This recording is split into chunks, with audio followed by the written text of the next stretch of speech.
I grew up like most 9-year-olds, weird, sassy, and I thought I was funnier than I really was.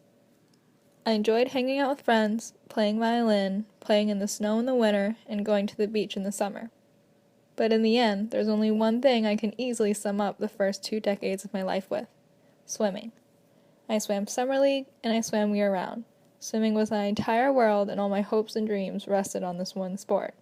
It was a lot of pressure. When I was in 4th grade, I was put in a gifted and talented writing course called Radiant Writers. At the end of the year, we were given a simple stone and were instructed to write a word on it, then a story. Can't remember how I got to choosing it, but I chose faith as my stone's superpower. Jillian's Faith, the story I wrote, was about a swimmer who struggled with having faith in herself. She gets a phone call from her coach saying she was signed up for 400 IM, an event that could even make Michael Phelps shake in a Speedo.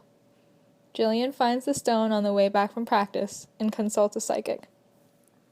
The psychic tells her the stone instills faith and confidence into a person if rubbed 3 times. Before a big swim, Jillian rubs the stone and guess what? She wins the event.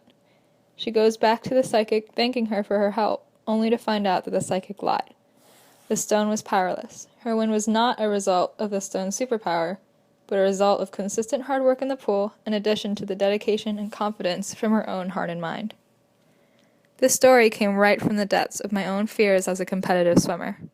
Instead of reading about something that I mirrored, I created and wrote another me in a parallel imaginary universe.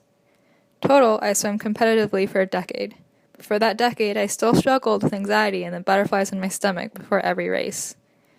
However, ever since writing Jillian's Faith, I knew I had something I could go to, a story I could read or simply just think back to. Even when I was a teenager, I still thought back to a lesson I tried to drive forward with my own story.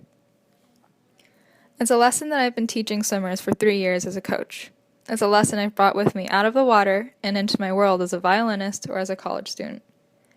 It's a lesson I'll never forget, from a book I'll never forget, created from experience I'll never forget. Always have faith in yourself. You never know where a little confidence might take you.